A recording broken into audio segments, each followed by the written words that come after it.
walladzina hum lizzakati fa'ilun. Ternyata penghuni surga Firdaus juga gemar berzakat. Gemar apa? Baik, zakat itu berapa persen dari harta? 2,5 minimalnya. Bisa nggak berzakat kalau nggak ada uangnya? Hah? Berarti perintah berzakat sekaligus perintah untuk mencari materi kan? Supaya bisa zakat kan? Makanya dalam Islam nggak dilarang. Silahkan suami mencari nafkah, bekerja, ibu punya bakat bisa jualan. Sayyidah Khadijah jualan nggak? Pedagang nggak? Sukses nggak? Bukan cuma sukses, sangat sukses. Hasilnya luar biasa. Nanti kita cerita. Tapi yang ingin saya katakan, ibu kalau sekarang bikin hijab face misalnya, ada yang bikin kerudung, bikin kue, bikin macam-macam, itu nggak dilarang, silahkan. Sepanjang tidak mengabaikan tugas pokok yang ada di rumah yang melekat kepada ibu. Silahkan. Tapi niatkan tujuannya untuk apa? Niatkan tujuannya untuk mengabdi kepada Allah supaya bisa zakat. Ini saya tanya nih, ini yang di luar nih banyak yang jual hijab dan sebagainya. Termasuk teman-teman yang mungkin punya kreativitas. Ada yang di makanan, ada yang di macam-macam. Saya mau tanya, itu berdagang itu supaya untung atau supaya ibadah? Hah? Untung nggak dilarang, tapi kalau supaya untung masih dunia. Kalau ibu, ini saya kasih rumus ya, ibu meniatkan aktivitas dagangnya, niaganya, itu diniatkan sebagai ibadah untuk memenuhi zakat saja, maka yang paling dahsyat, Allah akan percepat kemampuan untuk mendapatkan itu. Karena hadisnya jelas, innamal a'malu biapa? Niat. Begitu niatnya untuk zakat, dapat tuh. Ya Allah, saya sudah sholat maksimal, saya sudah berdoa, mohon selama hidup ya Allah berikan kesempatan untuk zakat. Gak usah banyak-banyak ya Allah, 25 juta aja supaya bisa zakat. Zakat berapa persen? Begitu ibu minta 25 juta, Allah kasih 1 miliar. Kan 2,5% dari 1 miliar berapa? 5 juta. Jadi betapa orang penghuni surga Firdaus itu semua yang dilihat tuh pakai iman. Jadi semua yang dikerjakan, maaf ya, bekerjanya karena iman tuh ibadah, berdagangnya supaya bisa zakat, sekolahnya supaya pintar, dengan pintar bisa mendekat kepada Allah. Ini adik-adik yang kuliah di sini. Anda kuliah supaya dapat ijazah, dapat nilai, atau karena Allah? Itu ada babnya sendiri.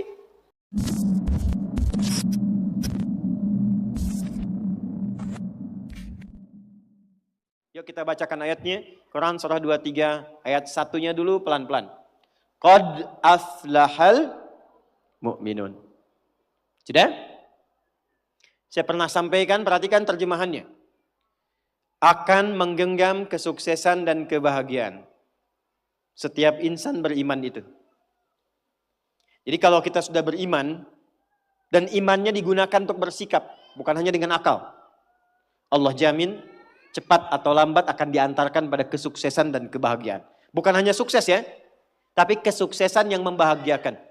Suami Anda sukses di pekerjaan, tapi kesuksesan itu tidak membawa kebahagiaan ke rumah. Nyaman gak? Gak membawa ketenangan, nyaman gak? Pilih mana? Kaya tapi gelisah atau miskin tapi tenang? Kaya tapi tenang. Tetap ya pilih ketiga. Lihat baik-baik. Maka lakukan semua dengan pendekatan iman. Kalau sudah pakai iman, bahasa singkatnya niatkan ibadah. Jadi ibu tugas apapun, ya, Anda sebagai anak, sebagai istri, sebagai ibu dan ke atasnya, kalau berperan dalam kehidupan, kalau ada kalimat iman maksudnya niatkan ibadah karena Allah. Maaf dengan kalimat ini. Ibu merawat anak, memandikan, menyekolahkan, menyayangi, memeluk sebelum tidur. Saya tanya, itu karena sayang, karena cinta, atau karena ibadah? Masa? Kalau ibadah itu pasti karena Allah. Kalau iman pasti karena Allah. Alladzina yu'minuna bil ghaib. Ini ada saya lihat anak-anak nih ya. Ibu tuh merawat, menggendong, mendidik dan sebagainya kepada anak karena sayang atau karena Allah? Apa standarnya? Standarnya ketika kita mengerjakan semua karena Allah, maka ukurannya semua yang dikerjakan akan dipastikan sesuai dengan ketentuan Allah. Di mana disekolahkan anak ibu? Jangan-jangan Anda mengatakan saya mendidik karena Allah, tapi Anda sekolahkan di tempat yang tidak pernah mengenal Allah. Di sekolahnya nggak ada pelajaran sholat, nggak ada baca Quran. Apa yang Anda berikan untuk anak Anda? Lihat pakaiannya. Katanya karena Allah, tapi dia menggunakan pakaian yang auratnya terbuka yang Allah nggak suka. Lihat mainannya. Apa yang ia kelola dengan mainan itu? Apakah mendekatkan pada Allah atau menjauhkan dari Allah? Lihat tayangannya. Apa yang dia tonton? Yang menjadi tuntunan dia dalam berkehidupan. Kalau ada anak kata-katanya kotor, ada anak perilakunya menyimpang, yang pertama dilakukan, jangan dulu pojokkan dan marahi anaknya, kembalikan kepada sikap orang tuanya. Istighfar dulu. Maka mulai hari ini, kalau Anda ingin mengikuti jejak Sayyidah Khadijah, mulai sekarang gerbangnya dibuka. Niatkan semua kegiatan karena Allah. Nah, apa yang harus dilakukan pertama kali untuk itu? Lanjut ayat keduanya. Alladzina hum fi salatihim khashi'un. Pelan-pelan. Kurikulum yang pertama dimulai dari salat. Saya ulangi. Dimulai dari apa? Kata Allah, penghuni surga Firdaus itu terlihat yang pertama dari ciri sholatnya. Bukan sekedar menunaikan sholat. Tapi dia mencoba untuk mendapatkan kekhusyuan dalam sholatnya. Pelan-pelan. Ini saya belum bicara dengan suami ya. Bicara status ibu dulu. Sebagai istri, sebagai ibu, sebagai anak. Maka kalau ingin levelnya naik, mengikuti jejak Sayyidah Khadijah, maka yang pertama dibangun hubungan dengan Allah dulu. Dalam bahasa Arab, hubungan kuat itu yang sulit dipisahkan disebut dengan silah. Ibu pernah dengar silaturahmi? Silaturahim. Kenapa disebut silaturahim? Maksudnya hubungan perhatian yang kuat, yang saat berpisah pun masih ingat, masih mendoakan, masih mengenal. Di silaturahim yang sukses itu bukan Anda ketemu, Anda nyapa, bukan. Kalau Anda nyapa orangnya ada, wajar. Tapi kalau Anda berpisah masih ingat teman, masih didoakan, masih disupport, itulah silaturahim. Nah, ibadah yang melatih kita terhubung kuat dengan Allah, sehingga dimanapun tersambung dan dijaga oleh Allah, itu disebut dengan sholat namanya.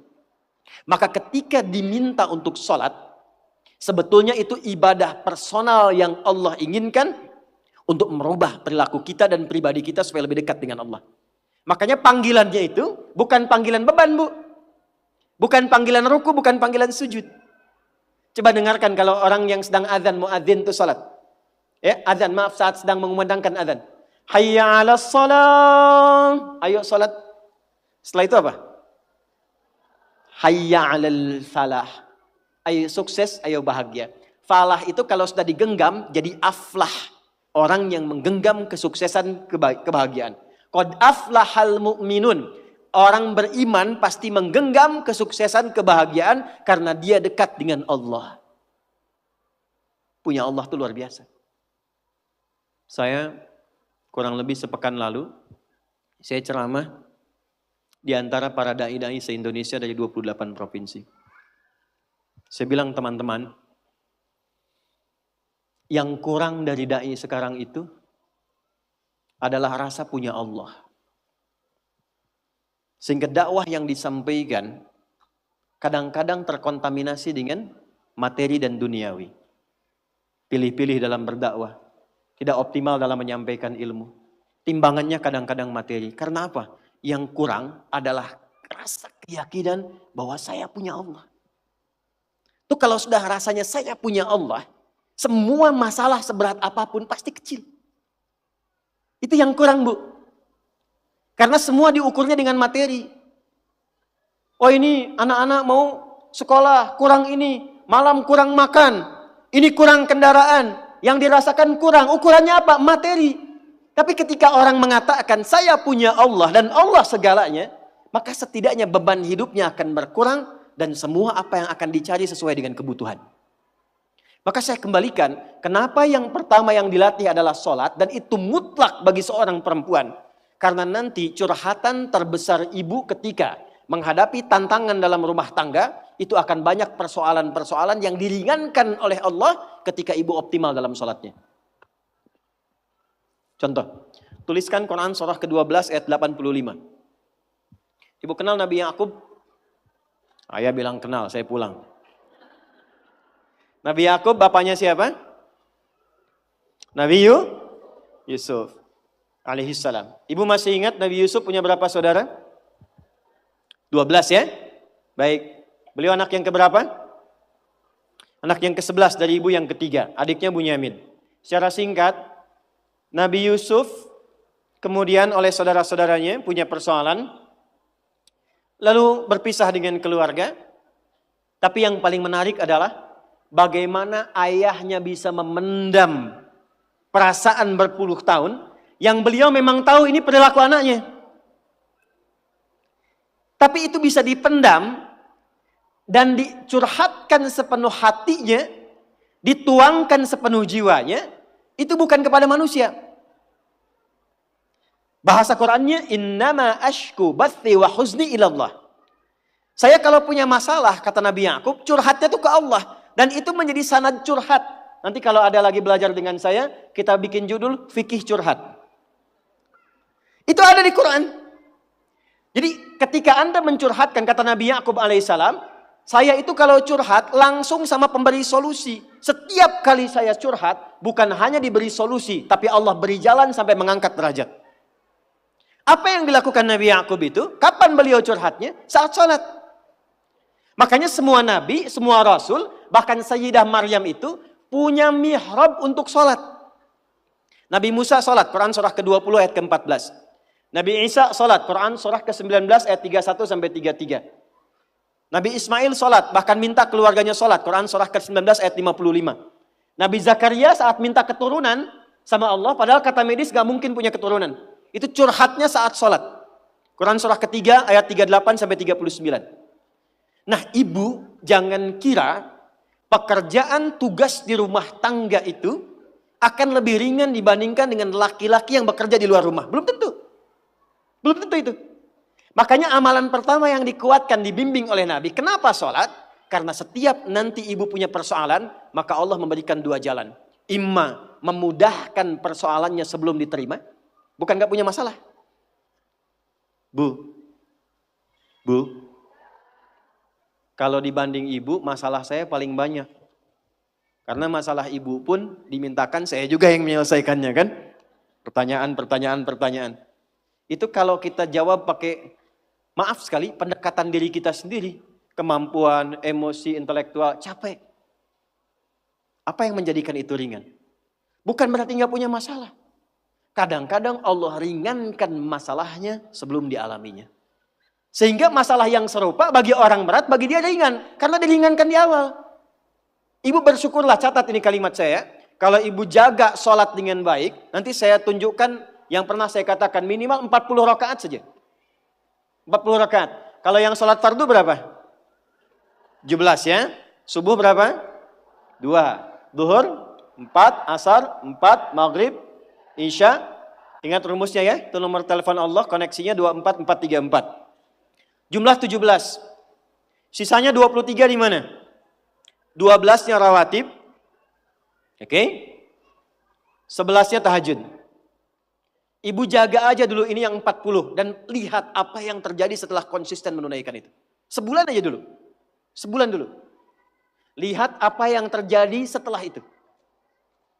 Maka nanti kalau sudah terkoneksi ke dalam jiwa, sudah enak sholatnya, itu yang disebut dengan khusyuk. Suasananya beda bu.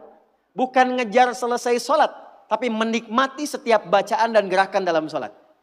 Pernah nggak ada masa-masa ketika sholat enak gitu rukunya? Pernah nggak? Sujudnya nikmat, pernah begitu? Itulah khusyuk. Itu kalau ibu sedang mencapai titik itu kemudian sholat dan minta sesuatu, itu tidak ada sekat yang terhijab yang dikabulkan oleh Allah Subhanahu wa taala. Saya beri bocoran.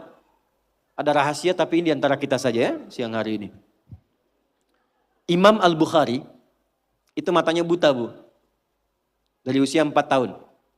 Usia 2 tahun ayah meninggal. Usia 4 tahun matanya buta permanen. Secara medis gak mungkin sembuh.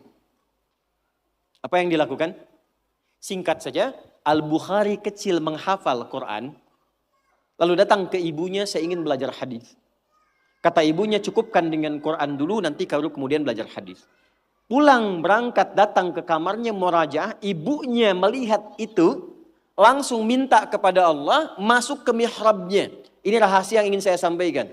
Mihrab itu tempat khusus yang hanya digunakan untuk ibadah, khususnya sholat. Dan itu bisa mempercepat terkabulnya doa. Dalilnya Quran surah ketiga Ali Imran ayat 37. Paling kiri sebelah bawah di pojok. Mihrab. Bukan hanya di masjid, Bu. Makanya kenapa imam di masjid punya mihrab? Kan imam kalau ngimamin di mihrab kan? Karena imam yang mimpin doa. Kalau imamnya benar, bagus, di mihrab cepat terjawab. Nah, ibu tidak harus ke masjid. Di rumah bikin satu tempat. Kalau ada kamar bagus, kalau nggak ada pun bentangan sejadah aja. Saya dulu saat pulang pertama awal menikah, kita ngontrak dipetakan itu nikmat sekali. Ya, salah satu ibu jangan, saya tuh menikmati dimanapun kita tinggal. Saya awal menikah, Bu, dengan istri itu menikmati satu, ada kasur yang ukuran yang paling kecil apa ya? Yang kalau tidur cuma buat seorang gitu. Ada ya? Ya saya nggak hafal lah pokoknya itu ya. Jadi kalau saya pulang, kemudian istri saya bangun. Bu ya, tidur katanya. Ah, enggak, saya di lantai aja. Oh enggak katanya, saya gerah, saya yang di lantai. Tapi kami menyempatkan membuat satu hamparan sejadah untuk mihrab. Itu untuk berdoa aja, untuk sholat aja, dikhususkan untuk ibadah. Tidak ada satu pun yang diminta, kecuali terjawab.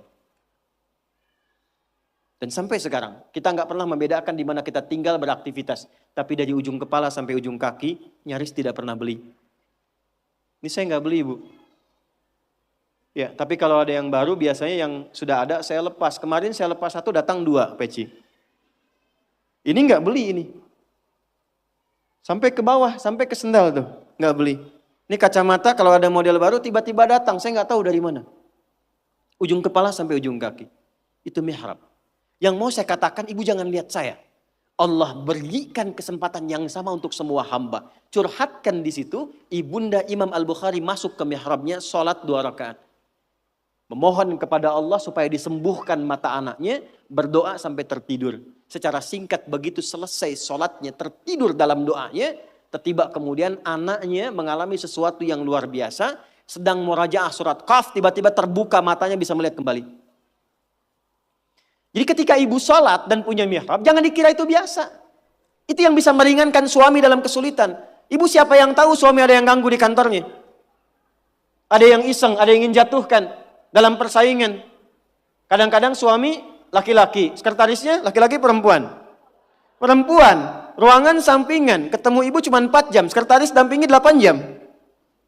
Itu kalau nggak punya filter dalam jiwanya, nggak ada burhan yang ibu titipkan lewat doa, itu nggak mudah. Dari mana ibu bisa pastikan proyek suami itu halal? Dari mana ibu bisa pastikan uang yang dibawa itu benar? Ibu bisa titipkan kepada Allah. Mintakan kebaikan kepada Allah supaya menjaga dalam kebaikan suami ketika bertugas. Itu bisa dilakukan dalam sholat. Ibu sekolahkan anak di SD misalnya. Ibu tungguin atau ibu tinggal? Ditinggal. Ibu yang mengandung 9 bulan. Ibu yang memberikan ASI hampir 2 tahun atau 2 tahun. Dididik di baik-baik, sehat. Hafal juz amma sebelum sekolah. Tiba-tiba ibu titipkan di sekolah dengan lingkungan yang ibu belum bisa jamin. Jadi baik gak anaknya? Siapa yang bisa menjaga anak ibu? Kalau ibu jawab Allah, hubungan ibu dengan Allah baik gak? Demi Allah saya katakan betapa banyak seorang ibu yang sudah menyiapkan anaknya baik, tiba-tiba dia ke sekolah kok anaknya berubah. Kata-katanya jadi nggak betul, perilakunya jadi menyimpang, susah diingatkan. Siapa yang bisa menjaga itu? Saya tunjukkan satu kisah yang luar biasa. Bu, kalau ada 10 rapat, 9 memilih A, yang 1 memilih B. Yang diikuti yang mana? Ini rapat ya. Ada rapat menentukan 2 pilihan. 9 memutuskan A, 1 memutuskan B. Pilih mana? A kan? Yang 9 ya. Tapi yang terjadi, yang 1 yang diikuti, yang 9 ditinggalkan. 10 saudara Yusuf rapat. Yang 9 mengatakan, uqtulu Yusuf. Bunuh aja Yusuf. Penyebab kita itu kurang dapat perhatian dari ayah kan Yusuf. Kalau Yusufnya nggak ada, perhatian ke kita semua. 9 memutuskan bunuh Yusuf. 1 mengatakan, Jangan dibunuh. Lemparkan aja ke tempat gelap. Yang penting kan Yusufnya nggak ada. 9 memilih A, 1 memilih B. Dan biasanya setan kalau menggoda itu nggak akan tanggung. Langsung ke tingkat tertinggi. Tapi apa yang terjadi? Yang dipilih ternyata yang 1. Oke, kita sepakat gak usah dibunuh. Lemparkan. Alqihi fi ghayabatil jubbi yaltaqithu ba'da sayyarah. Lemparin aja ke tempat gelap. Apa yang menjadikan mereka terjaga sehingga tidak jadi membunuh Yusuf dan alih-alih membunuh menempatkan di tempat gelap. Ternyata itu adalah doa orang tuanya yang sering menitipkan anaknya kepada Allah. Ibu nganterin anak ke sekolah, dititipkan gak sama Allah? Atau cuman bye-bye, salaman, lepas, tinggal, pulang? Titipkan bu, doakan. Di sekolah kami, dari mulai PAUD, pendidikan anak usia dini, di KB, itu hari pertama bukan cuma ibunya, ayahnya mesti ngantar. Datang, hal pertama yang dilakukan anaknya untuk membisikkan di telinga ayahnya akan bekerja. Ayah, doakan ya Nanda belajar. Ayah, Nanda doakan sukses bekerja, tapi tolong jangan cari rezeki yang haram ayah ya. Yang dibawa ke rumah. Itu dibisikkan oleh anak yang usia 4 tahun. Dan tidak ada adegan yang terjadi kecuali air mata yang berlinang, memeluk, mencium, kemudian pamit. Itu menjaga. Menjaga. Perbaiki sholat dulu bu. Nah nanti dari sholat itu, ibu nggak bilang pun nanti Allah tanamkan. Kepada anak, kepada suami segala kebaikan. Itu kurikulum pertama. Saya sering ceritakan di berbagai tempat. Seorang anak yang gak pernah mau sholat. Saya ngasuh pesantren dulu di Jakarta. Seorang ibu datang. Wajahnya sendu mengatakan, Ustadz, anak saya gak mau sholat. Sekolahnya apa bu? SMP. Ibu udah ingatkan berkali-kali. Sudah gak usah diingatkan lagi. Malam ini ibu sholat aja. Di kamar anak ibu. Masuk ke kamar anak ibu. Sholat di sampingnya gak usah diminta bangun. Sholat di sampingnya, lalu mohon kepada Allah, ya Allah engkau titipkan dia dalam rahimku. Aku yang mengandung, aku yang melahirkan, aku yang merawat. Ringankan hisabku di akhirat kalau memang jauhnya dia dari Allah karena sebabku.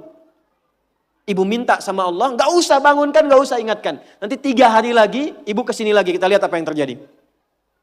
Hari ketiga, dari kejauhan, ibu itu teriak gembira, Ustaz, saya masih ingat. Dan membawa seplastik nasi uduk. Wah ibu kok senang sekali. Anak saya sudah sholat. Kok bisa saya bilang. Ternyata malam tadi, di malam ketiga dia bangun, dia peluk ibunya, dia minta maaf. Maafkan Nanda ma, maafkan Nanda ma. Saya dengar mama berdoa, maafkan saya. Saya tuh bukan gak mau sholat, tapi kan papa juga gak pernah sholat. Tuh. Papa kan gak sholat juga. Akhirnya dari situ kemudian bermaafan, anaknya mulai mau belajar, demi Allah saya katakan, setelah peristiwa itu bukan hanya anaknya dibimbing sholat oleh salah seorang santri dari kami, tapi minta dibimbing untuk menghafal Quran. Sejak saya meninggalkan pesantren untuk diteruskan oleh santri berikutnya, anak itu sudah hafal kurang lebih 2 juz. Dari yang tidak pernah sholat, jadi pelaku sholat dan hafal Quran 2 juz. Mungkin sekarang sudah khatam 30 juz. Sholat. 2, saya cepat. Jangan cukupkan soleh sendiri bu. Karena sama-sama ingin ke surga Firdaus kan ada suami. Ada anak-anak. Maka pesan yang pertama penghuni surga Firdaus itu yang dipesankan bukan dunianya tapi akhiratnya. Contoh. Suami mau berangkat. Biasanya ibu pesan apa? Hah? Hati-hati ya pak. Gitu kan? Ya? Sukses ya. Pernah nggak ibu bilang pertama kali yang disampaikan, ayah jangan lupa sholat ya? Pernah nggak? Tuh. Sekarang hari apa? Yang ke masjid siapa? Laki-laki perempuan? Yang ke masjid suami ibu, yang ke masjid laki-laki. Pernah nggak ibu siapkan pakaiannya? Pernah, bagus. Pernah nggak siapkan parfumnya? Bagus. Tapi pernah nggak ibu bisikkan di telinganya, Pak? Nanti pas khatib duduk di antara 2 khutbah, doakan rumah tangga kita samara sampai surga ya. Pernah nggak? Belum. Padahal di situ ada pesan kuatnya. Di situ ada hikmah indahnya. Jadi ternyata sholat itu ketika dimunculkan ciri pertama, kita kemudian tebarkan ke semua anggota keluarga. Anak-anak yang di pesantren boleh angkat tangan. Siapa ibu yang anaknya di pesantren? Boleh angkat tangan. Oke, turun lagi. Suka nelpon kan ya? Nanya ya? Baik, yang pertama ditanya apanya? Apa kabar? Bekal cukup? Belajar bagaimana? Ya, baru jangan lupa sholat ya. Balik, telepon, sudah sholat belum? Akhiratnya dulu. Kan penghuni surga Firdaus. Sudah sholat belum? Sudah belajar, baru makan. Tutup di akhir, jangan lupa ranking 1 ya. Dan ini akan menjadi pembeda, Bu. Saya 97 masuk pesantren, ayah saya meninggal. Ibu apa adanya, kalau saya cerita kita berhenti ta'lim. Jadi saya agak percepat. Saya jaga komitmen sholat ini sampai satu ketika bekal habis. Mungkin ibu saya lihat ini. Karena ibu saya biasanya tak pernah meninggalkan saya live, pasti lihat. Bekal habis, saya lari ke wartel, saya telepon. Ma, bekalnya habis. Apa jawab ibu kami? Dan saya tahu itu nggak ada bekal. Kata ibu kami, sabar ya nak. Mungkin setelah ini Allah akan bantu, mungkin ada yang datang membantu dan seterusnya. Sabar dulu. Iya mah, tutup, bismillah, sabar. Itu nggak nunggu lama keluar dari wartel, datang paman ngasih uang saku untuk sebulan. Dan itu bukan 1-2 kali terjadi. Ketika ibu menitipkan curhatnya kepada Allah, membangun konektivitas dengan anak dan suami serta keluarga, yang linknya tersambung ke Allah, maka Allah akan berkenan menjaga di setiap keadaan tanpa celah sedikit pun. 2, agak cepat. Masih poin sholat dulu. Subuh jam berapa tadi?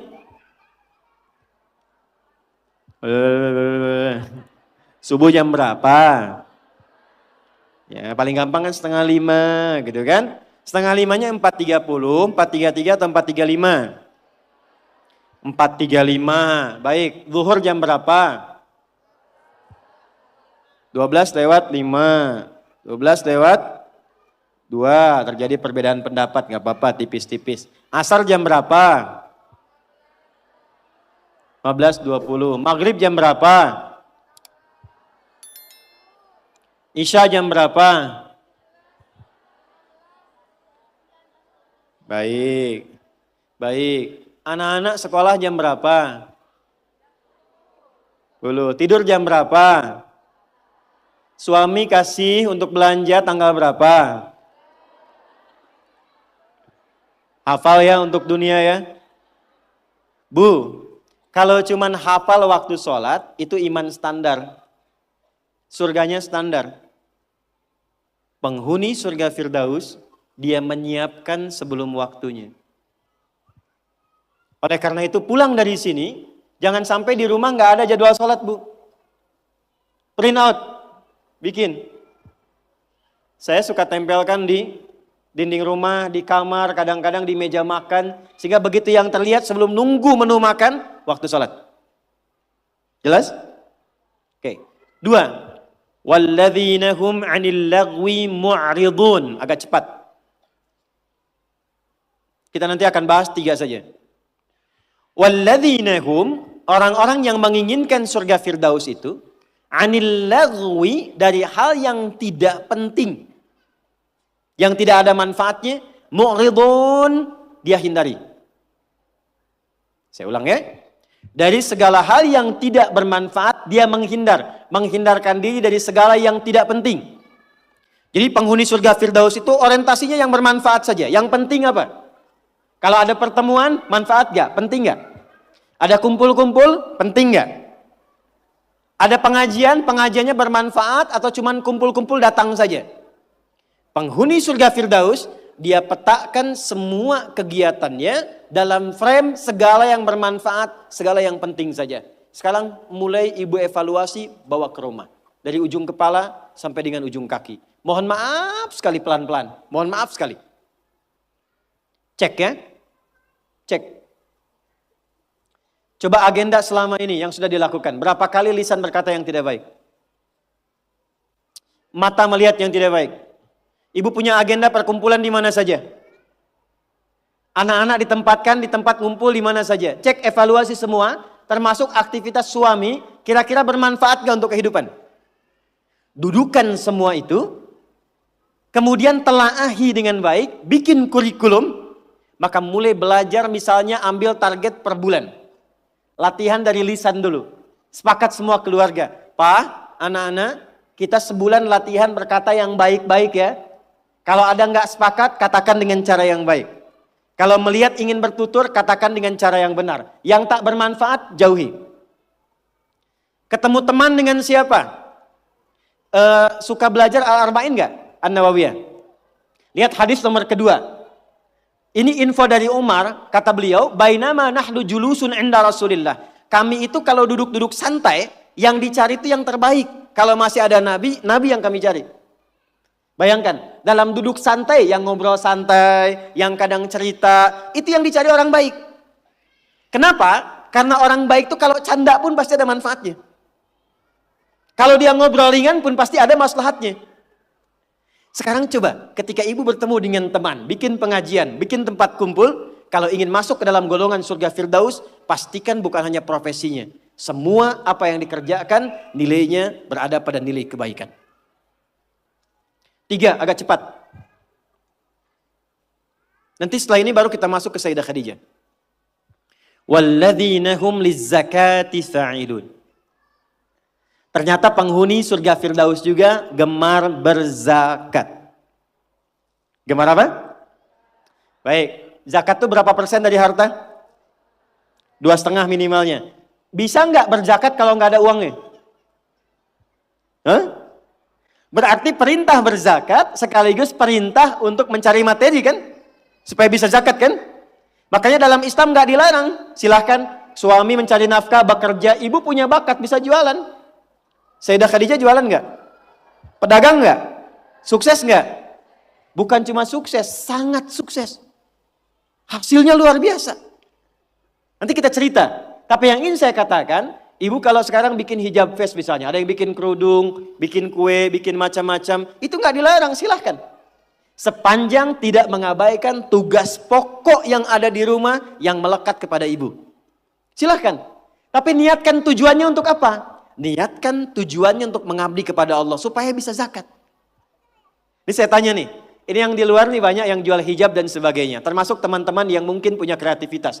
Ada yang di makanan, ada yang di macam-macam. Saya mau tanya, itu berdagang itu supaya untung atau supaya ibadah? Hah? Untung nggak dilarang, tapi kalau supaya untung masih dunia. Kalau ibu, ini saya kasih rumus ya, ibu meniatkan aktivitas dagangnya, niaganya, itu diniatkan sebagai ibadah untuk memenuhi zakat saja, maka yang paling dahsyat, Allah akan percepat kemampuan untuk mendapatkan itu. Karena hadisnya jelas, innamal a'malu biapa? Niat. Begitu niatnya untuk zakat, dapat tuh. Ya Allah, saya sudah sholat maksimal, saya sudah berdoa, mohon selama hidup ya Allah berikan kesempatan untuk zakat.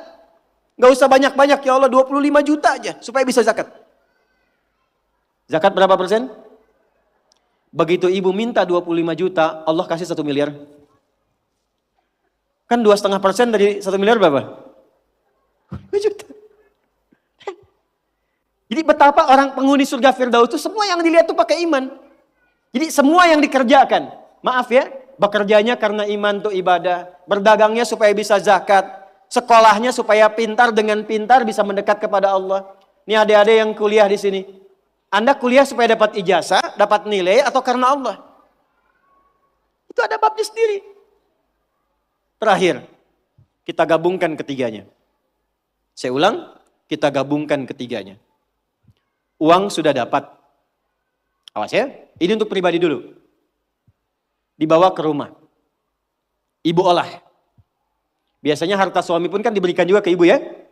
Sehingga ada adik mengatakan, harta saya, harta suami, harta. Oke, sekarang bawa bu, pelan-pelan ya. Mohon maaf nanti dengan kata-kata saya ini, karena kita kan mencoba menata lebih baik. Dan jangan mengecilkan orang lain. Ibu bawa pulang ke rumah. Maka kebutuhan pokok pertama kan untuk pemenuhan kebutuhan dalam kehidupan rumah tangga. Tarik ke pribadi. 1, untuk pakaian misalnya. Karena kita sekarang menaikkan level seperti Sayyidah Khadijah. Berpakaian yang bukan hanya pantas, tapi Allah sukai dan menjadi support untuk suami. Maka perhatikan pakaiannya. Apakah cara berpakaiannya dan koleksi pakaian yang sudah dikumpulkan itu betul-betul menunjukkan pakaian yang disenangi oleh Allah. Contoh, perempuan berjilbab atau tidak? Saya ulang, berjilbab atau tidak syariatnya? Yang sudah berjilbab, pertahankan. Yang belum kita bantu, doakan, terangkan tentang keutamaan, keistimewaan jilbab. Saya berikan rahasia besar di sini karena ini tentang hijab face. Ternyata, saking pentingnya jilbab itu, bukan hanya di dunia, di alam kubur pun ketika meninggal, kain kafan perempuan ditambah satu. Yang laki-laki nggak punya. Apa itu? Kerudungnya. Saking pentingnya. Jadi ketika dalam kehidupan dunianya pun misalnya belum mengenakan sepenuhnya, itu saat pulangnya mesti dipakaikan kerudungnya dalam kafannya. Sebetulnya apa fungsi jilbab itu? Yuk, kita tarik dulu pelan-pelan. Buka Quran surah ke-33 Al-Ahzab ayat 59. Nanti setelah itu saya tarik kepada suami untuk mensupport. Surah ke-33 Al-Ahzab ayat 59. Ada ayatnya? Ya ayyuhan nabiyyu qul li azwajika wa banatika wa nisa'il mu'minin. Ada? Yudnina min jalabibihinna. Dzalika adna an yu'rafna fala yu'dzain. Ada? Asalnya Bu, sebelum ayat ini turun, itu masih ada yang berkerudung, masih ada yang tidak berjilbab. Biasa saja. Tapi tiba-tiba ada kejadian. Perempuan muslimah malam-malam ingin ke toilet diganggu oleh preman-preman Madinah dari Yahudi. Maka dilaporkan kepada Nabi, turunlah ayat ini. Maka Allah sampaikan, ya ayyuhan nabi, wahai Nabi, kulli azwajika, mulai hari ini, sampaikan pada semua istrimu, wa banatika, anak perempuanmu, dan nisa'il mu'minin, bukan cuman perempuan, nisa'il mu'minin. Perempuan-perempuan yang memang merasa punya iman, yang yakin dengan anugerah Allah. Yudnina min jalabibihinna. Mulai detik ini, kenakan jilbab oleh mereka. Dzalika adna an yu'rafna. Maka ketika jilbab dikenakan, aku akan perhatikan sebagai identitas untuknya. Di identitas ibu sebagai perempuan di hadapan Allah itu, salah satunya ketika ibu mengenakan jilbab yang dikenakan itu. Dengan model apapun. Tapi belum berhenti ayatnya, belum berhenti. Perhatikan kalimatnya. Asa ayyurafna, maka ketika dia kenakan jilbab itu, semua mesti kenali. Dialah perempuan yang beriman. Fala yu'dzain, dan setiap laki-laki yang beriman mesti punya komitmen melindungi dan menjaganya. Jadi ketika ibu kenakan jilbab itu kami yang laki-laki, yang pria-pria mukmin ini, itu terikat dengan komitmen kepada Allah. Kalau ibu ada yang ganggu, ada kesulitan, kami mesti bantu. Itu asalnya. Di Allah turunkan ayat hijab, jilbab itu bukan sekedar ingin menutup, tapi memberikan kemuliaan pada perempuan. Dan ini fikih jarang diketahui laki-laki juga. Jadi ketika ibu ke pasar nih ya, kesulitan misalnya, beli beras sulit, terlihat ibu pakai jilbab tuh. Itu laki-laki itu yang melihat itu langsung respon bantu. Dan Allah jadikan itu mengikat dalam fitrah hati setiap insan beriman. Itu poinnya. Sekarang ingin saya katakan, ketika Allah memberikan hadiah yang sangat luar biasa dan mengistimewakan, diambil nggak? Diambil nggak?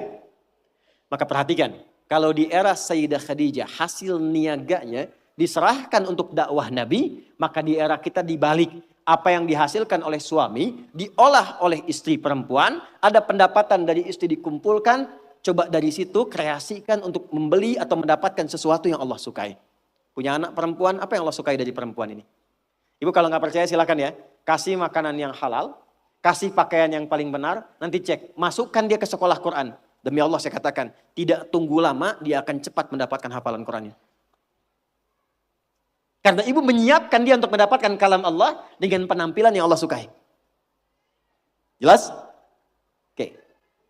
4, sekarang kita masuk kurikulumnya.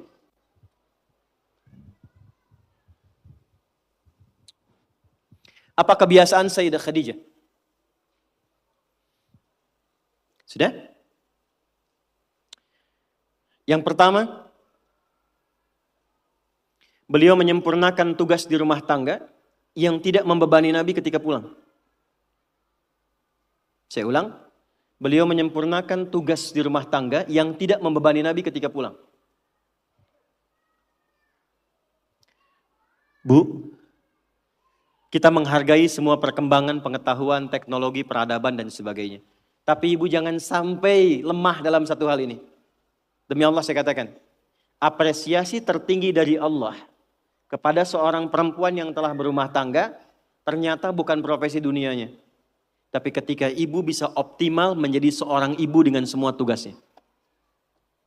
Kalau belum menikah jadi seorang anak dengan tugasnya. Kalau menikah belum punya anak jadi seorang istri dengan tugasnya. Nanti saya turutkan hadis-hadisnya. Jadi ibu itu ke surga, maaf ya, kalau nanti masuk dengan izin Allah misalnya, tingkat tertingginya itu bukan karena misalnya aktif mendampingi kegiatan di luar. Bukan karena aktif punya kegiatan banyak dengan teman-teman, bukan.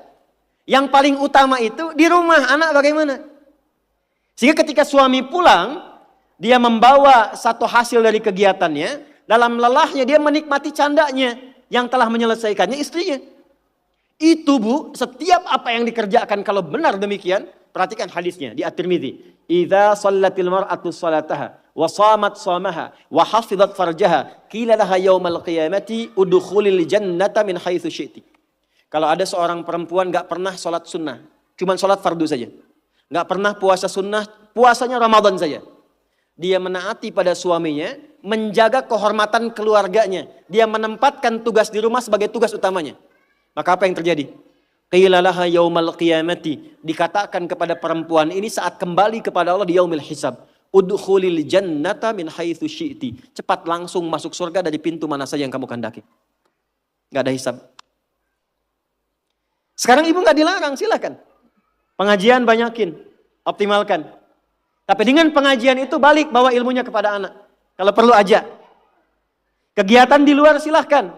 Tapi jangan sampai, maaf, ibu aktif di luar, tapi anak ibu dititipkan pada orang lain. Sehingga dia mendapatkan karakter dari perawatnya, bukan dari ibunya. Jadi wajar kalau dia gak kenal ibunya. Wajar kalau gak akrab. Wajar kalau dia mencari jati diri di luar. Karena dia gak kenal ibunya. Nanti kalau saya dengan ayah, saya bicara fikih ayah. Sehebat-hebatnya ayah, sesibuk-sibuknya di luar. Itu di Quran selalu dialognya anak dengan ayah, gak pernah dengan ibu. Ibu pernah dengar misalnya ada dialog ibu dengan anak di Quran? Gak ada. Selalu ayah, anak. Kenapa? Karena fungsi ibu itu sudah di rumah yang paling utamanya. Maksud fungsi di rumah itu adalah capaian dengan anaknya optimal. Kasih sayangnya, curhatnya diterima, perawatannya, candanya. Kenapa banyak dialog dengan ayah di Quran? Karena ayah kesibukan banyak di luar. Jangan sampai karena sibuknya itu lupa dengan keluarga di rumah. Karena ternyata yang ditunggu anak itu adalah sosok orang tuanya. Nah sekarang sudah ayahnya sibuk, ibu ikutan sibuk. Apakah salah? Tidak. Salah itu ketika ibunya sibuk, anaknya tidak mendapatkan orang tuanya. Itu problemnya. Dan itu banyak ditemukan sekarang. Ibu silahkan, mau sebanyak apa sih mau dikumpulkan? Bangga kalau statusnya bisa diupdate. Bangga kalau sudah banyak penampilan bisa dirubah. Ibu gak khawatir kalau anaknya mencari perhatian di luar. Ibu gak pernah bahkan sempat menyapanya. Cuman ketemu, berangkat, tidur, ketemu lagi. Lalu apa yang mau dicari dari apa yang dikumpulkan itu? Saya ini kalau pulang, sejak saya punya anak pertama, sekarang punya anak yang kelima, tidak pernah saya pulang nyampe rumah, dipanggil dengan panggilan yang biasa teman-teman panggil. Ustadz, Kiai, Syekh. Gak pernah saya pulang datang rumah, Kiai. Gak ada. Ustadz. Dari dulu anak saya, ketika saya pulang datang, dia tunggu, bahkan ada yang nunggu sampai jam 11 malam. Anak usia 3-4 tahun nunggu sampai jam 10, jam 11. Buya kapan pulang? Saya kalau kemana pun ada tas bu yang saya bawa. Di dalamnya ada hasil karya anak kami yang paling kecil. Dia gambar-gambar lama, kasih love. Kemudian kasih kayak orang-orangan dia gambar. Dia tuliskan, minta tolong kepada kakaknya nomor 2 yang perempuan. Tuliskan, I love you Buya. Dan dia cuma tunggu ayahnya. Yang dia pengen bapaknya. Jadi begitu pulang ke rumah, dia tunggu, dibuka pintunya, Buya! Gak pernah dia panggil Ustaz gitu. Gak ada. Ya, main kuda-kudaan yuk, ya udah jadi kuda kita jam 11 malam. Tidur. Tapi itu yang indah. Dan itu sesuatu yang sangat luar biasa. Nah, Sayyidah Khadijah itu sebelum Nabi pulang itu sudah khatam. Makanya kita belum pernah dengar kan kisah cerita Fatimah merewelkan Nabi. Pernah nggak? Umi Kulsum merepotkan Nabi? Nggak ada. Dan selalu silent kisahnya. Pulang ke rumah itu selalu kisah di rumah itu tenang. Nggak ada satupun bab problem rumah tangga Nabi dengan anak. Nggak ada. Siapa perannya? Sayyidah Khadijah, karena beliau mengerti optimalnya harus dari beliau. Sehingga ketika suami pulang nggak ada diskusi beban lagi yang bertambah untuknya. Silahkan punya aktivitas di luar rumah. Tapi ibu akan dimuliakan sebagai seorang ibu, anak dan istri ketika pulang kembali ke akhirat kelak. Itu satu. Dua, saya agak cepat sekali. Yang pertama prioritas keluarga bu, anak. Untuk ibu ya. Selanjutnya, harta.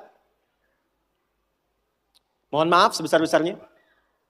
Sayyidah Khadijah, walaupun mendapatkan penghasilan dari aktivitas dagangnya, tidak pernah menjadikan bagian harta beliau hanya untuk dikuasai bagi pribadinya.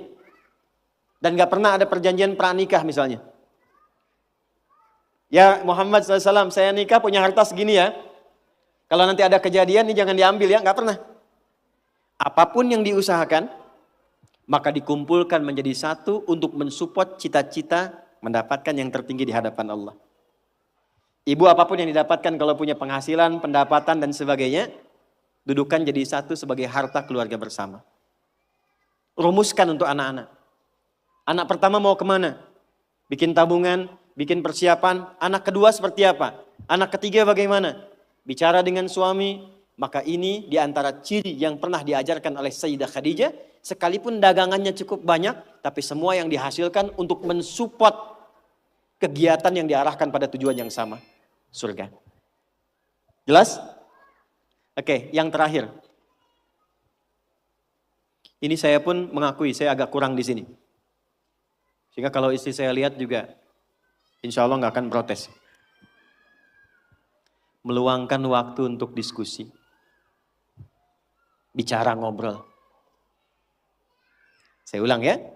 Meluangkan waktu untuk diskusi, bicara, ngobrol yang saling menguatkan, bukan mengungkit kekurangan. Nabi Muhammad sibuk gak? Sibuk gak? Banyak tantangan gak? Tapi ketika pulang ke rumah, ngobrolnya itu dengan Sayyidah Khadijah selalu yang baik-baik, yang romantis, yang saling menguatkan. Gak pernah ada satupun kalimat tercatat di dalam lisan Sayyidah Khadijah, kenapa sih begitu sibuk? Datang ke rumah cuma bawa masalah. Kenapa sih gak punya waktu? Kenapa sih banyak kegiatan di luar? Tapi ketika pulang ke rumah, aku selalu mendukungmu. Nabi mengatakan kegiatanku ini, dan ini. Aku akan berangkat ke sini menemui si fulan. Baiklah, siapkan, optimalkan, Allah pasti melindungi. Sehingga semua kegiatan, beban yang dirasakan, itu ketika berangkat gak sendirian. Jadi beliau pun dalam sendirian pun merasakan aura-aura Sayyidah Khadijah. Mau berangkat kerja, merasakan pesan dari istri. Pulang dari situ, ditinggal pun istri merasakan pesan dari suami. Ini yang harus dioptimalkan. Dan ibu, apa yang terjadi? Ketika dimanapun suami beraktivitas dengan pola seperti ini, maka Allah menjaga ikatan pertalian rumah tangganya sehingga dijaga dari sifat-sifat rentan yang kemungkinan bergeser atau menodai kehidupan rumah tangganya. Maaf, ini bahasanya agak halus ya. Jadi kalau ada godaan dari pihak lain itu tidak mudah untuk mendapatinya karena kalimat istri sudah sampai pada jiwanya.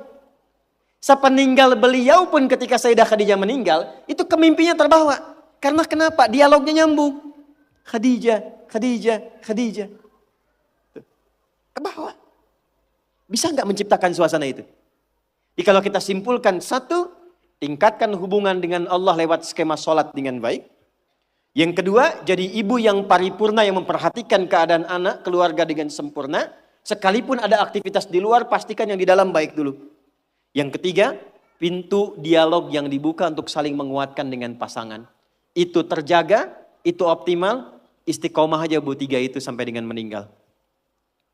Maka silahkan tunggu panggilan pulang. Ya ayyatuhan nafsul mutmainnah. Irji'i ila rabbiki radiyatan mardiyah. Fadkhuli fi ibadi. Wadkhuli jannati. Baik, saya akhiri ke ujungnya. Saya berikan waktu nanti 10 menit kalau ada yang ingin bertanya apa saja.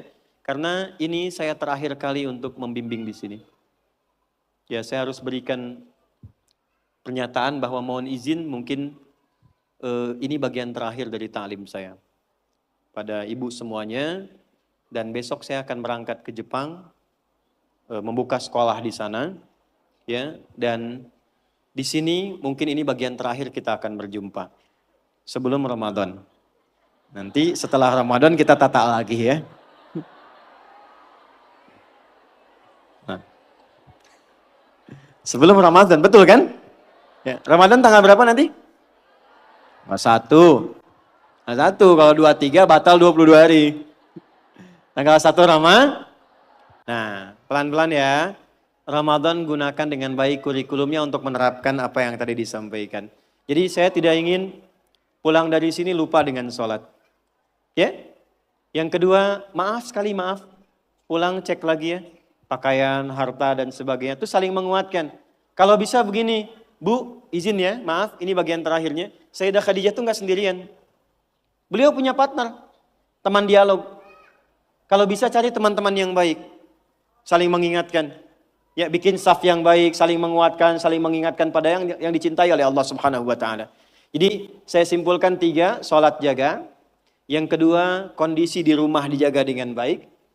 Pastikan semua apa yang dicintai oleh Allah itu yang kita gunakan, perangkat, pakaian, makanan yang masuk, tugas yang paling optimal. Dan yang ketiga, selalu punya visi ke depan yang baik yang didialogkan untuk dengan suaminya masing-masing. Maaf, ibu sekarang yang punya anak-anak, segera siapkan. Anak itu ke depan mau jadi apa? Ibu yang rencanakan, itu Sayyidah Khadijah begitu.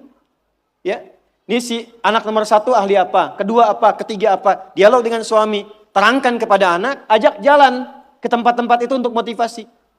Itu poinnya. Kalau ini dilakukan sampai akhir kehidupan, mudah-mudahan dalam nuansa yang singkat ini Allah berikan keberkahan pada kita semua insya-Allah. Baik, paham? Jelas? Ada pertanyaan silakan. Cepat saja, 1. Ya, boleh 1 dulu, silakan. Cepat saja. Boleh pinjam mic-nya? Ya, 1. Boleh terkait dengan tema atau di luar topik boleh dengan cepat.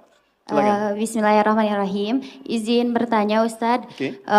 Terkait seorang muslimah yang memang dia belum menikah.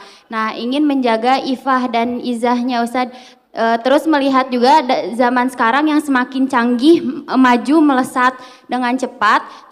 Sehingga emang kadang susah gitu mengimbangi, apalagi seorang muslimah yang sering dia teh ke bawah-bawah dengan lingkungannya yang enggak baik gitu. Ustaz, bagaimana cara mengimbangi kita agar di samping kita bisa menjaga ifah dan izah, kita juga dapat melatih kreativitas kita untuk mengikuti perkembangan zaman. Ustaz, terima kasih.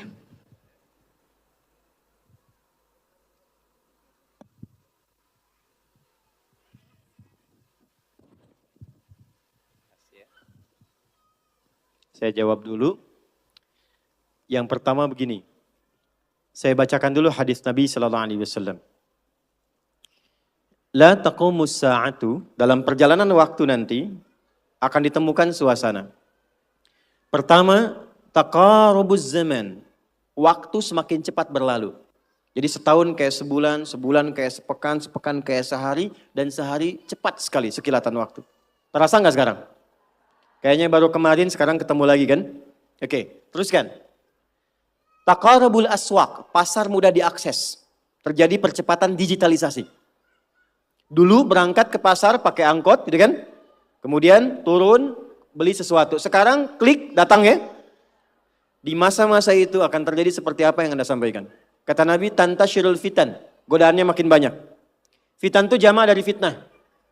Dari pergaulan, dari perpecahan, dari hoax, dari polarisasi, yantashirul kadhib, banyak manipulasi. Maka dalam suasana itu apa yang Nabi bimbing kepada kita untuk menjaga dalam kebaikan?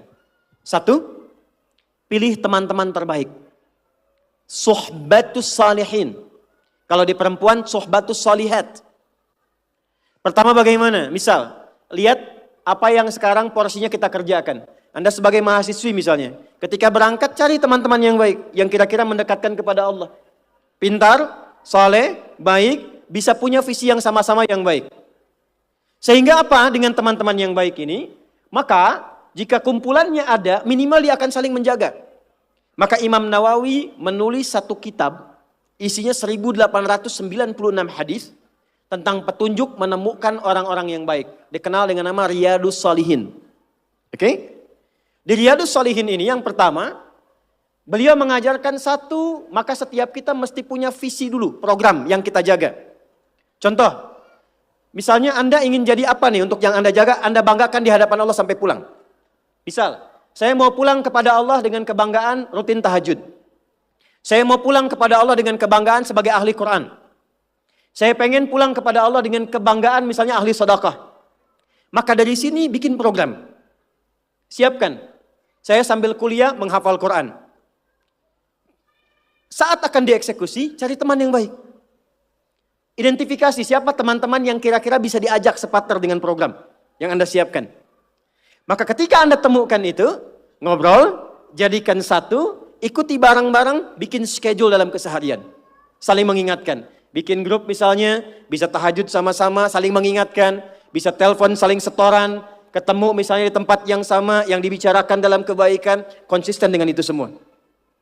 3, ketika terfikir akan berbuat yang menyimpang, maka kata para ulama, bayangkan seketika akan diwafatkan. Contoh, ada pergaulan yang tidak bagus, diajak ke tempat yang kurang baik. Ketika akan Anda hadir ke tempat itu, bayangkan seketika Anda diwafatkan oleh Allah Subhanahu wa Ta'ala. Maka kalau kita bisa keluarkan, punya kurikulum, programnya disiapkan, punya teman yang baik, niatnya diperbaiki, dan terjaga dari maksiat, insya Allah dengan konsistensi seperti ini, itu akan terjaga dan tidak akan terpengaruh dalam setiap perkembangan zaman. Tahu ikan di laut ya? Warnanya banyak kan? Tapi tidak pernah asin kan? Kenapa? Karena dia punya prinsip dalam beraktivitas. Maka dimanapun Anda beraktivitas, kalau Anda punya prinsip sebagai seorang muslimah, punya capaian target yang harus diraih, dijaga dengan teman-teman yang baik, maka insya Allah saya kira semua akan saling mengingatkan dan tidak menjaga Anda sendirian terombang-ambing dalam keburukan. Jelas ya? Wallahu ta'ala a'lam bis-shawab. Silakan. Agak cepat. Saya dengar. Ya. Bismillahirrahmanirrahim. Assalamualaikum warahmatullahi wabarakatuh. Waalaikumsalam. Pertama-tama izinkan saya mengucapkan alhamdulillah. Baik. Karena pada akhirnya saya bisa menanyakan ini langsung dengan Pak Ustadz Gurundat. Baik, terima kasih. Saya di November, maaf ini urusan pribadi ya. Ah, di November kalau 2002 saya Sebentar, di... izin Bu, Iya, pribadinya untuk Ibu atau boleh orang dengar? Saya sepribadi. Kalau pribadi, yang kira-kira kalau orang dengar menjadi kurang bagus, nanti Ibu boleh sampaikan terpisah. Enggak apa-apa. Baik ya? Saya beri sesi iya. nanti Iya. supaya Ibu bisa sampaikan terpisah setelah ini. Baik ya? Terima kasih, Boleh ya? Pak Ustadz. Ya, Assalamualaikum silakan ke warahmatullahi belakang. Salam. Assalamualaikum Ustadz, Salam. Ana min Malang, fil hakikoh, ana uridu adhaba ila Misro, wa asta'adda darusna ma sodikotina fil Misro sanatain, walakin qadarullah fi akhirihi ijaz syahadati roba ala sanatain. Summa Ustadz akhirihi ana darustu fil jami'a funnun.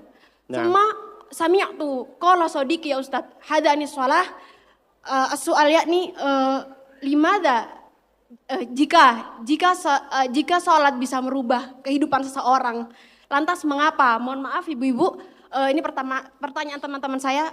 Lantas kenapa seorang mungkin marbot atau takmirul masjid la ghaniyun ya Ustadz? Oh. Hakada hada sya'urtu bil huzn Baik. wa hada soal yubtiluni bakam tulisannya kadalik. Wa ana Masya Allah. mutawatir la astati ajibu hada soal kadalik Ustaz. الحمد لله. طيب بعد من كنا تريدنا أن تسألنا باللغة العربية فلا بأس. Syukran Ustaz. عفوا. So you can ask me with any languages that you want to speak. If you want to ask with English, okay, inshallah. Even in Arabic, inshallah, I will answer.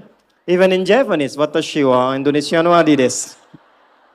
Even in France, bonjour, comment ça va? Ça va bien. Even in Tagalog, komasta ka mabuti? Even in Bangladeshi, kamu naso baluashi? Ini beliau tanya, singkatnya begini. Ya, saya senang belajar bahasa. Jadi saya kalau mau dakwah ke negara itu tertentu, saya pelajari bahasanya. Jadi saya mau ke Jepang, saya belajar bahasa Jepang. Ya, saya mau ke Eropa, saya pelajari. Ini teman kita, adik kita bertanya, kenapa marbot masjid itu nggak kaya? Kalau memang Islam itu datang untuk merubah kehidupan seseorang. Pertanyaannya yang mau dirubah itu apanya? Karena mindset seseorang berpikir, kalau berubah itu selalu penampilan materi. Sedangkan Islam itu datang bukan untuk merubah materi. Tapi mempercepat dan memberikan keberkahan pada tujuan berkehidupan. Perhatikan baik-baik. Ada 4 pilihan dalam berkehidupan. Silahkan gunakan. 1 dengan kedudukan. 2 dengan harta. 3 dengan ilmu. 4 dengan tenaga. Dan itu ada babnya. Kalau Anda ingin dengan kedudukan, jangan tanggung yang paling tinggi. Cita-cita diplomat jadi menlu sekalian. Cita-cita di birokrasi jadi presiden sekalian. Ya, jangan tanggung, jadi yang paling tinggi. Nanti ada babnya, ada fikihnya. Ya, namanya Kitabul Imarah namanya. Kitab ke-33 di Sahih Muslim. Ada 54 topik. Topik ke-33-nya adalah tentang tata kelola negara. Kalau ingin kaya, jangan tanggung. Raih tingkat ketiga sekalian. Tingkat pertama tuh kaya, kedua kaya banget, ketiga kebangetan kayanya. Dan semua sahabat dapat level itu. Nanti ada kurikulumnya di Al-Bukhari, Kitabul Buyu'. Kitab tentang tata kelola niaga. Tidak pernah ada sahabat Nabi. Kemudian tabi'in dan generasi setelah itu, yang mengamalkan bisnis dengan metode itu, tidak pernah mereka berdagang dan kembali modal. Nggak ada. Mereka selalu kembali untung. Nggak ada dagang kembali modal, kembali untung. Abdurrahman bin Auf, Utsman bin Affan. Yang pertama tadi Amr bin As, Umar bin Khattab dan sebagainya. 3, ilmu. Ilmu jangan tanggung, jadi pakar di bidangnya. Utsman lihat, oke, yang di birokrasi Amr, saya di harta. Tapi Ali melihat, Utsman sudah ngambil harta. Amr sudah ngambil kedudukan, saya pilih ilmu, passion saya di ilmu. Maka yang diperdalam ngaji. Abu Hurairah ikut, Salman ikut. Jadi kebanggaannya itu bukan ketika kaya, tapi ketika dia punya ilmu yang bertambah. Dan itu yang dia bawa bekalnya menghadap Allah. Kemudian yang paling menarik, ilmu sudah diambil oleh Ali bin Abi Thalib, Abu Hurairah. Harta diambil passionnya oleh Utsman. Kedudukan diambil oleh siapa? Umar bin Khattab. Ya, kemudian Amr bin As. Maka Bilal melihat, dari 4 ini tinggal 1, tenaga. Maka beliau dedikasikan hidupnya untuk mencari ridha Allah yang merubah hidupnya dengan tenaganya. Dengan tenaganya, maka yang dipakai azan. Allahu Akbar, Allahu Akbar. Selesai azan, Nabi langsung komen. Bilal langsung like, sahabat langsung share. Dan kita subscribe sekarang. Apa komen Nabi? Aku dengar suara terumpah kaki Bilal di surga. Bilal ketika mendengar itu, azan aja udah komen saya ke surga. Ngapain lagi saya kerja harta seperti Utsman? Secukupnya yang ada, yang penting saya jaga, meninggal masuk surga. Itu fikihnya. Maka dari sini muncul fikih marbot. Jadi kalau Anda ingin jadi marbot untuk mencari dunia, Anda salah tempat. Anda harusnya datang ke Hijab Fest, lihat orang jualan, pelajari itu, besoknya jualan jilbab. Kalau Anda ingin menjadi seorang ilmuwan, salah kalau jadi marbot. Belajar, datangi pengajian, pelajari dengan baik. Saya gini-gini juga, saya senang riset, senang belajar. Kalau saya sedang kosong, artinya tidak mengajar, saya ajak keluarga ke toko buku. Saya sampai sekarang masih belajar fisika, Bu. Kimia saya belajar. Saya masih ngitung proton, elektron, ini kemana, ini senyawa, ini unsur, ini apa. Ya, besi misalnya rumusnya verum, F besar, E kecil. Atomnya itu nomornya 26, ada isotop 55, 56, 57, 59. Yang paling stabil itu isotop 57, surah 57 ayat 25 sampai 26, surah besi kan. Gitu. Saya sampai riset. Energi potensial, EP sama dengan M dikalikan G dikalikan dengan H. Kalau potensi kita bagus jadi kinetik, setengah M dikalikan V kuadrat. Gabungkan EP kemudian dengan EK menjadi energi mekanik, dipakai kemana aja. Karena passion saya di pengetahuan. Jadi kalau ditanya saya nyambung. Saya cuma nggak bisa main lato-lato aja. Orang tanya saya hukum musik, saya nggak semudah lisan mengatakan halal, haram, tidak. Saya riset Bu, sampai ke notasinya. Apa jenis musik, apa karakternya, dari syair sampai ke sekarang. Sampai ke notasi, itu saya pelajari. C, D, F, G, B, C, G, F, G, D, F, G, D, F, G, A, B, C, D, A, B, C, D, F, G, A, F, G, A, B, C, D, E, B, C, D, F, G, A, B, F, G, A, B, C, D, A, B, C, D, A, B, C, D. Apakah saya bisa main musik? Tidak. Saya nggak terlalu suka. Main piano nggak bisa, gitar nggak bisa, karena gelombang kami di Quran beda. Tapi untuk memberikan hukum saya riset. Saya tahu ini lagunya fulan, fulana. Kita bisa berikan hukum. Ya? Kalau kita tahu passion kita bisa milih pertahankan untuk pulang, jadikan itu sebagai istiqomah jalan pulang kita. Jadi kalau Anda pengen sukses, ukurannya duniawi, jangan jadi marbot. Nanti kotak infak hilang semua. Marbot itu pilihan, fikih sanadnya ke Bilal. Saya punya murid-murid yang belajar khusus tingkatan S1 sampai S3. Kami berikan beasiswa, nanti sebentar lagi dibuka untuk yang perempuan. Itu yang ngajarnya semua pakai sanad. Jadi azan aja ada sanadnya sampai ke Nabi. Semua hadis pakai sanadnya. Jadi itu jawabannya. Untuk menjadi marbot, perubahan yang dihadirkan dalam Islam, tinjauannya tidak selalu materi. Maka apa yang dipilih itu? Kalau sudah dipilih, maka jaga konsisten sampai pulang. Nanti menjaga konsisten itu babnya 9 lagi tingkatannya. Untuk konsisten. Konsis 1, konsis 2, konsis 3, konsis 4. Sampai konsis. Assalamualaikum warahmatullahi wabarakatuh. Alhamdulillahi rabbil alamin. Segala puji hanya milik Allah subhanahu wa ta'ala. Salawat serta salam semoga senantiasa tercurah kepada junjungan kita, Nabi Muhammad sallallahu alaihi wasallam, kepada keluarga beliau, para sahabat, dan seluruh umatnya hingga akhir zaman. Jamaah sekalian yang dirahmati Allah, di penghujung video ini, mari kita renungkan kembali inti pesan luar biasa dari ceramah Ustadz Adi Hidayat yang baru saja kita dengarkan. Bahwa kebahagiaan sejati bukan hanya tentang harta atau jabatan, tetapi tentang iman yang hidup di dalam hati. Semua peran kita sebagai ibu, istri, anak maupun anggota keluarga hendaknya diniatkan sebagai ibadah karena Allah.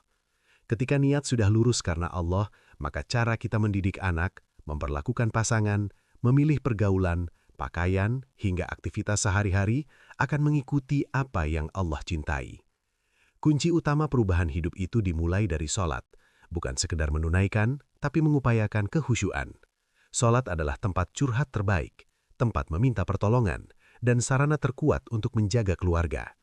Dari sholat yang baik, lahir doa seorang ibu yang mampu menjaga anaknya, doa seorang istri yang mampu melindungi suaminya, dan doa keluarga yang mampu menghadapi ujian hidup. Kita juga diingatkan bahwa calon penghuni surga Firdaus adalah mereka yang menjauhi hal-hal yang tidak bermanfaat, menjaga lisannya, menjaga pandangannya, serta menata hidup hanya untuk perkara-perkara yang bernilai akhirat. Mereka bekerja dan berdagang bukan semata mencari untung, tapi agar bisa berzakat dan berbagi. Mereka membangun rumah tangga bukan sekedar bersama, tapi saling menguatkan menuju Allah. Teladan Sayyidah Khadijah mengajarkan kepada kita betapa mulianya peran seorang perempuan yang menenangkan rumah, mendukung suami, mendidik anak dengan doa, dan menyatukan harta keluarga untuk tujuan yang diridhoi Allah. Keutamaan seorang istri dan ibu bukan pada seberapa sibuk aktivitas di luar rumah, tapi bagaimana ia menjaga keluarganya agar tetap dekat dengan Allah. Dan di tengah tantangan zaman yang semakin berat, solusinya adalah memperkuat ibadah, memilih lingkungan yang baik, membuat program kebaikan bersama, serta terus saling mengingatkan dalam ketaatan. Jamaah sekalian yang dirahmati Allah, semoga apa yang kita dengar hari ini tidak berhenti sebagai ilmu, tapi menjadi amal dalam kehidupan kita sehari-hari. Mulailah dari memperbaiki sholat, menata rumah tangga dengan nilai iman, serta membuka dialog yang hangat dan saling menguatkan dengan pasangan dan keluarga. Sebelum berpisah, kami juga mengajak jamaah semua untuk menuliskan doa terbaik di kolom komentar untuk Ustadz Adi Hidayat. Semoga Allah Subhanahu wa Ta'ala menjaga beliau, memberkahi ilmunya, melapangkan langkah dakwahnya, dan menjadikannya wasilah kebaikan bagi umat. Jika video ini bermanfaat, jangan lupa klik like, share ke keluarga dan sahabat, serta subscribe channel ini agar tidak ketinggalan kajian-kajian penuh hikmah berikutnya. Dukungan Anda sangat berarti agar dakwah ini terus menyebar dan memberi manfaat yang lebih luas. Akhir kata, semoga Allah Subhanahu wa Ta'ala mengumpulkan kita semua kelak dalam surga Firdaus bersama orang-orang yang kita cintai. Saya pamit undur diri. Wassalamualaikum warahmatullahi wabarakatuh.